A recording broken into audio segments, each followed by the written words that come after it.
Lockdown से पहले गीता के घर का नजारा कुछ ऐसा था कि रोहन ऑफिस जाता था और शिविन स्कूल। जिनके घर से जाने के बाद गीता काम खत्म करके बाकी समय आराम करती थी। लेकिन लॉकडाउन के बाद ऑफिस और स्कूल घर में ही खुल गए और इससे गीता का हाल वो तो आपको देखने में ही मजा आएगा। शिविन, ओ शिविन, महाराज उठने के लिए क्या 21 तोपों की सलामी लेंगे? अरे बिस्तर से बाहर निकल, ऑनलाइन क्लास स्टार्ट होने वाली है। अरे तुम भी हद करती हो, स्पीकर की तरह चिल्लाने की क्या जरूरत है? दिख नहीं रहा मेरी कॉन्फ्रेंस चल रही है। अब कैमरा और स्पीकर ऑन कर रहा हूं, मुझे कोई शोर नहीं चाहिए। इस पर जैसे ही रोहन लैपटॉप का कैमरा और स्पीकर ऑन करता है, तभी कुकर की सीटी बजती है। करा लो अब इसे चुप। लॉकडाउन नहीं हुआ, मेरी मौत का फरमान जारी हो गया। दोनों बाप बेटे ने नाक में दम किया हुआ है। ऐसा बोलकर गीता वहां से शिविन के कमरे में पहुंच जाती है, जहां शिविन अभी भी सो रहा होता है। ओ आलसी, अब अगर 5 मिनट में नहीं उठाना तो आज तेरा गेम और यूट्यूब कैंसिल। माँ की बात सुनकर शिविन बिना 1 मिनट गंवाए उठ खड़ा होता है। उठ गया उठ गया, अभी नहाकर भी आता हूँ। ये नाटक कहीं और, मुंह पर गीला कपड़ा मार और पढ़ने बैठ। शिविन की ऑनलाइन क्लास स्टार्ट हो जाती है, जिस पर गीता उसे वहां बिठाकर रसोई में चली जाती है। थोड़ी देर में उसे कमरे से कुछ आवाज सुनाई देती है, जिसे सुनकर वो कमरे में वापस आती है। हाय राम, तुझे क्लास अटेंड करने के लिए बोला था, कैमरा ऑफ करके बिस्तर पर नाचने के लिए नहीं बोला था। मम्मी मुझे कुछ समझ नहीं आ रहा, आप बाद में पढ़ा देना ना। वैसे भी अटेंडेंस तो लगी गई है। हाँ हाँ बेटा, जरूर बन जा। तू अभी से हम सबका बाप बन जा। अरे नहीं मतलब कहाँ से लाते हो इतना दिमाग, और पढ़ाई करते हुए ये चला कहाँ जाता है? नाइस क्वेश्चन, दिमाग से पूछकर बता दूंगा। शिविन की बातों से परेशान होकर गीता उसे मारने के लिए जैसे ही आगे बढ़ती है, तभी वो कमरे से बाहर भाग जाता है। अब शिविन आगे आगे और गीता हाथ में चप्पल पकड़े उसके पीछे पीछे पूरे घर में दोनों घूम रहे होते हैं। इसी बीच वो रोहन के पास पहुंच जाता है और शिविन को मारने वाली चप्पल रोहन के लैपटॉप पर जाकर गिरती है। ओए माँ! मम्मी, अब पापा को चप्पल मार रही हो?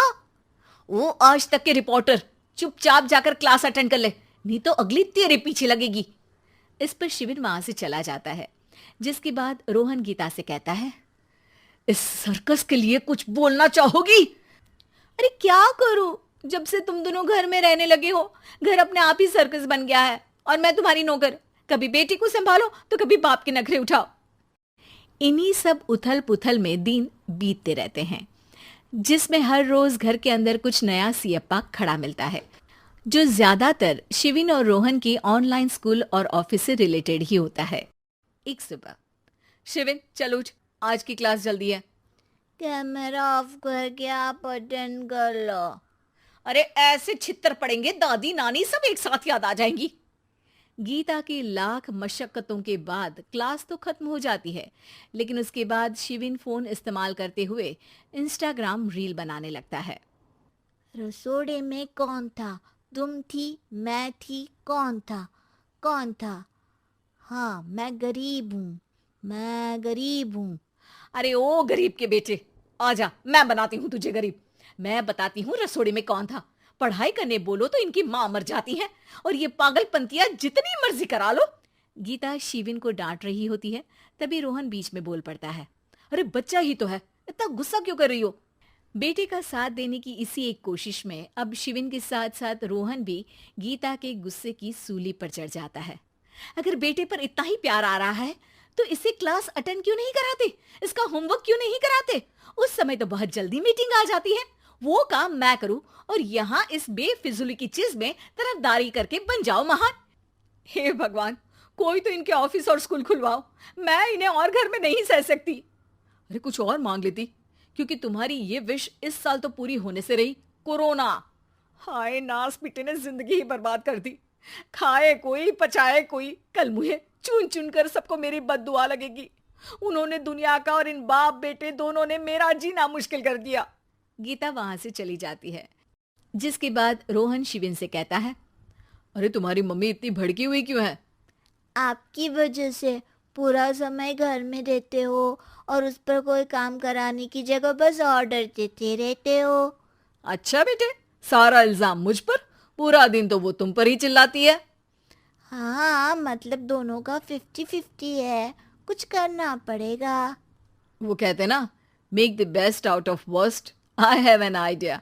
वैसे तुम्हारी माँ सही कहती है, बहुत जुबान चलाने लगे हो, कम बोला करो। अगली सुबह रोहन और शिविन अपनी गलती को सुधारने के लिए गीता के उठने से पहले घर का आधा काम खत्म कर देते हैं, जिसे देखकर गीता खुश हो जाती है और फिर बाकी बचा काम वो तीनों मिलकर पूरा कर लेते हैं।